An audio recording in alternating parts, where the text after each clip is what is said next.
Good morning from beautiful northern Wyoming. Getting an early start this morning. Is this spot you need to? This is my favorite duck hawking spot, and it only gets good when everything else is froze up. It's spring-fed ditches that run through these alfalfa fields out here. There'll be hundreds of ducks here every morning. This morning's a little iffy though.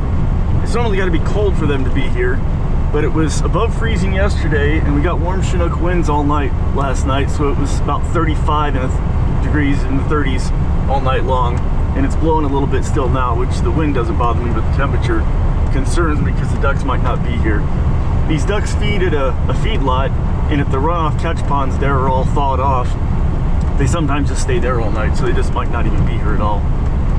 But we're gonna go give it a shot, check. This is such a great slip when they are. I've got Cosmo, the first-year prairie falcon, and my 10-year-old Jerk and Clyde. I think I might try flying Cosmo first on this first part because it's the best slip. It's in the middle of the field, there's no trees or anything. Don't have to be smart about it because she's not yet, she's very inexperienced. She still hasn't caught any wild ducks yet, she's had a few baggies. So she's ready to go for that. We'll get up here, I think I'm even gonna, okay good, the ground isn't too muddy. I was worried that driving through here would be a problem. But it's solid enough so the ground didn't thaw, that's good. That means the ponds and the whatnot probably didn't thaw, so there's probably gonna be ducks in here. But I'm gonna head up, I'm gonna drive over to the best spot to flush this part from. There's a chance I might bump some ducks that are right next to the road. Occasionally there's some in there, and if I'm really unlucky, there'll be some there, and they'll go and they'll take everything farther up with them. But I'm gonna take the chance that that's not the case. I can get by here because it'd be a better flushing situation for Cosmo since she's so inexperienced.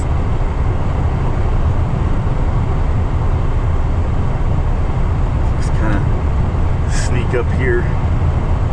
Best you can sneak driving a car. Okay, so far we haven't busted anything, that's good. More little part up here where they could see me if they're in. Hopefully they're not.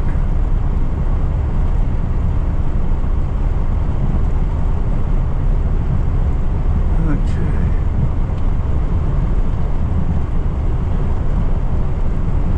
Well, that was successful. Now hopefully there's something in the part we call the bend, which is their favorite spot to hang out.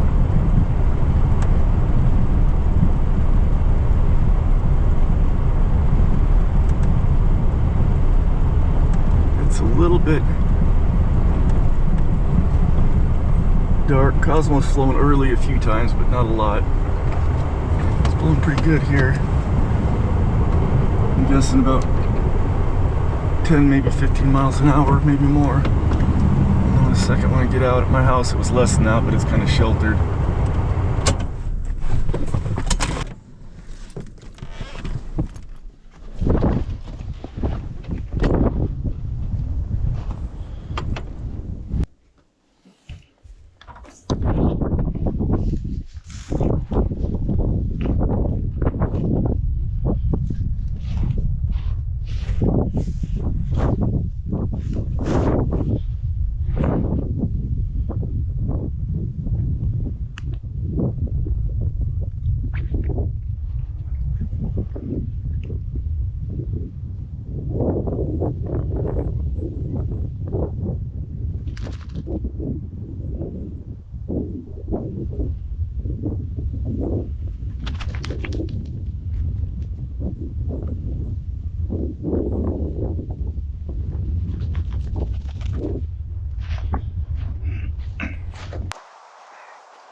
She's over there dicking around with something. Maybe a wild hawk.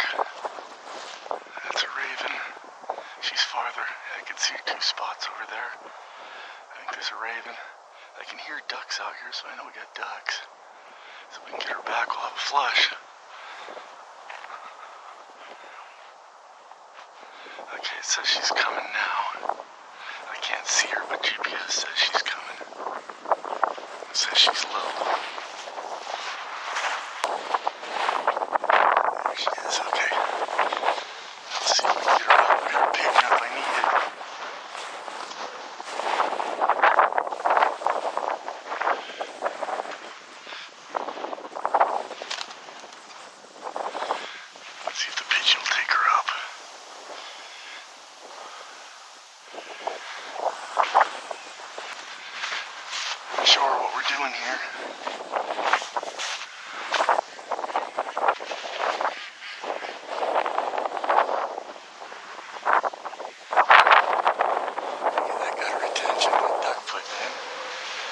Some pitch.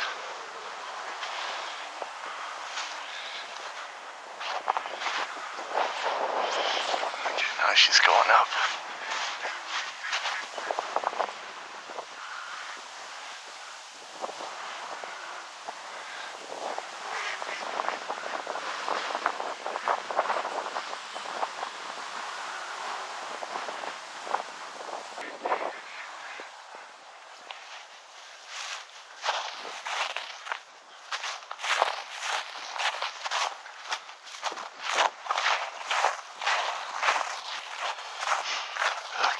She is all over the place today. Not focused.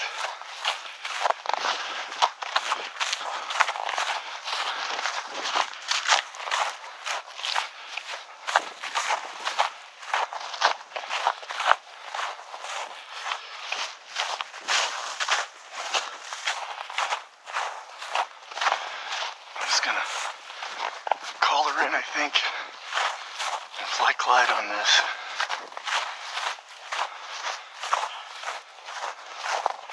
She's coming back with some height. Let's see what she does. I think she's gonna lose it all. Yep.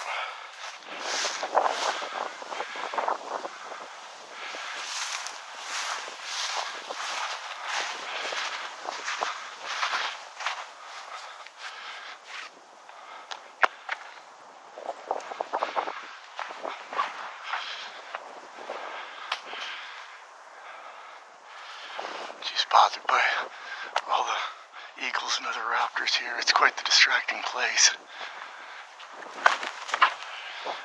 I might have to cut her down a little sharper to fly her here.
Well, I was lucky that the ducks didn't booger off while I was putting Cosmo up and getting Clyde out. So that worked out nicely. There is another part farther down that way where there were probably some ducks that I could have flown with him if this all went to heck. But it went nice with Clyde. He's flown here literally hundreds of times, caught hundreds of ducks here. He does it in a variety of different ways. When he was young, I always insisted that he go up, wait on, and stoop, which he did and was very effective at. But over the years, he got, I don't know if it was boredom or lack of discipline on my part or what, but he kept wanting to try other methods. And so once I stopped thinking of it as him getting away with something, because he's not trying to be naughty or anything, you know, he just is doing what he wants to do and what instincts are telling him to do and that sort of stuff, and just started letting him fly out here however he wants. I started seeing some really interesting flights. A lot of them are, I think, very similar to the way a wild gerfalcon would catch ducks. A lot of times I don't do any flushing. Sometimes he flushes his own, sometimes he catches them coming in. So it's a lot of variety and very different, but very effective. He's has a high percentage of kills here. Cosmo was very distracted. I checked it with my wind meter, it was blowing 15 miles an hour. That didn't help matters, but that wasn't the main problem. That was just a contributing factor. This is a very distracting place. There's bald eagles all over the place, and knock on wood, they've never caused us any troubles in almost 30 years we've been hawking here. But they're very distracting, especially for young birds. There's ravens everywhere. There's other wild hawks. This is a very distracting place to fly. I'd forgotten how difficult it is to get a bird focused here, a young bird focused here, because I hadn't flown a young bird here in so long. So I think I need to drop her weight a little bit and just fly her here a few more times, let her get a little more used to it. And maybe give her another bag duck here to get her focused on what we're doing. But all in all, I don't think Cosmo learned a whole lot other than getting a little bit more used to this spot. We'll work on that. Had a good morning with Clyde, and we'll come back and try and do it again tomorrow. And as always, thank you for watching.